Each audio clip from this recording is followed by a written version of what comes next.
Watching a plant grow from seed is like nurturing the youngest child in an ancestry dating back to the beginning of life on Earth. I often feel as though plants, perhaps more than animals, never die. You may think of their lives as short and seasonal, but these heavenly life forms have been passing on ancient seeds from one incarnation to the next for a period long preceding human evolution.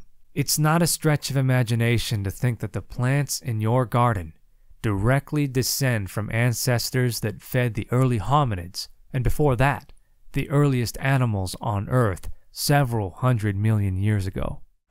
Not only do they feed us, but plants are also responsible for the atmospheric composition that makes human life possible.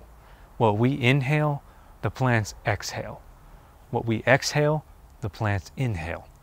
Nowhere in nature will you find an example of a more harmonious balance than the relationship between plants and animals. In exchange for food, we offer them nurture. They uphold their end of the bargain, and in return, we ensure their survival. But times have never before been so uncertain. As our atmosphere changes, resulting from the unsettlement of this sacred balance, our habits threaten the future of all life on this planet. Nurturing plants and learning to live in harmony with them as companions is what gardening is all about.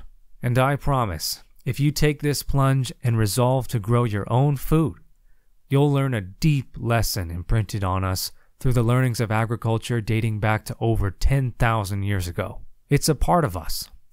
Modern humans are born with this ability. And what a powerful ability it is. The key to planting is learning about the species that you intend to cultivate. Every plant has a set of preferences. Some of them prefer cool weather, like this spinach here. Others prefer warm weather, and some love hot weather. Every plant has a different strategy when it comes to absorbing sunlight. Some of them may grow skyward to gather as much energy as they can that way, or they may spread to cover more ground.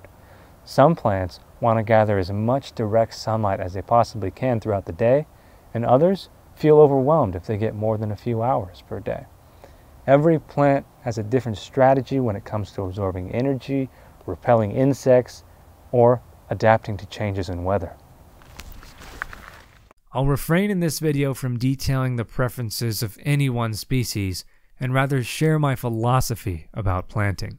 As I've shared in the episode about soil, you'll need to choose your location based on the pH preferences of your crop to maximize productivity. You also need to reserve the spaces in your garden that receive the most direct sunlight throughout the day for those crops that require the most energy to thrive. For example, throughout spring and summer, this planter receives the most direct sunlight in my garden from sunrise to sundown.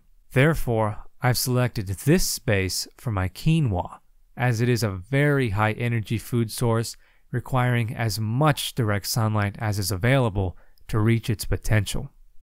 Adversely, I've chosen this space for my herbs, which will wilt and die if they receive too much direct sun, because this planter is shaded throughout the season more than the others. The spacing that your plants require is variable. Plants will adapt to the space that they're provided with.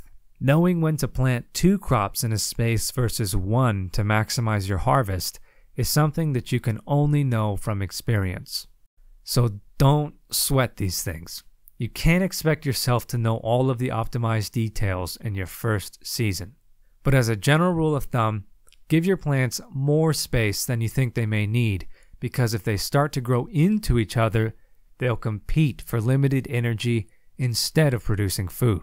Also remember that some plants have evolved to use vines to maximize growth, which means that they need things to climb on. Plants like cucumbers or beans are going to need objects to grasp as they develop.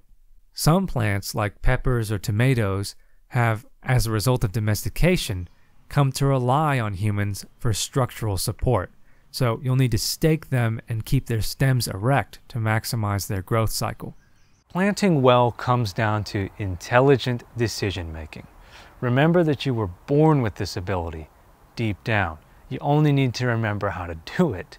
Dig deep and stay grounded. Listen and nature will tell you what it needs. Learn how to relate to plants and understand the signals that they pass on to you, and you'll rapidly become a master of the garden. But gardening is not purely based on instincts. It's also a science. You have more powerful tools of learning than any human generation that has come before you. Use them. Don't be used by them. When you're uncertain, simply research a solution and get multiple opinions based on science, and you will find the confidence to make those difficult decisions. The most important mindset to have when you go to plant your crops is effective planning that accounts for the lifespan of the season. You should know how large these plants intend to become when sowing your seeds or planting your seedlings. Remember that these beings are alive, and they want to be successful as much as you want them to. All you need to do is help them and keep the weeds away. These two, no.